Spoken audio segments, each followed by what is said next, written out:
When I was 19 years old, I had a severe head injury, and the doctors told my parents that I would be a cabbage. That was their exact words. They said I wouldn't be able to walk, wouldn't be able to talk, I would need feeding and changing. Fortunately, that wasn't how things turned out. It got me interested in thinking, well, what would my life have been like if that was the case? And I found out about learning disability nursing. Within 12 months of my head injury, I started a course to learn about being a learning disability nurse, and I qualified as a learning disability nurse. I had various jobs working with people with learning disabilities and always felt a bit on the sidelines and wanted to do something that made more of a difference. So I applied to the School for Social Entrepreneurs for their course on running a social enterprise, and that gave me the tools I need to set up a business.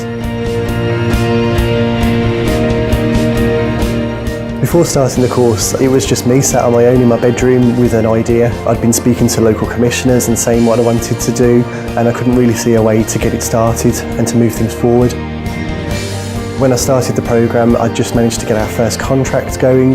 The growth of the business really took me by surprise. The more referrals we were getting, the more I was having to develop the service as we were going. I was finding that as I was learning things on the course, I was then applying them directly to the business. Jonathan is an exemplary learner because of the way that he just applies the learning.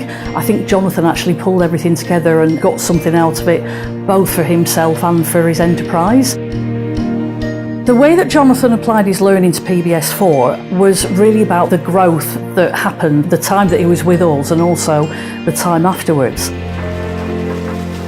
PBS4 have been very supportive of me. They're taking me out of hospital into this flat. Jonathan's there, all my care staff are here, Patricia's there. He's really supportive of me. He's like a dad to me.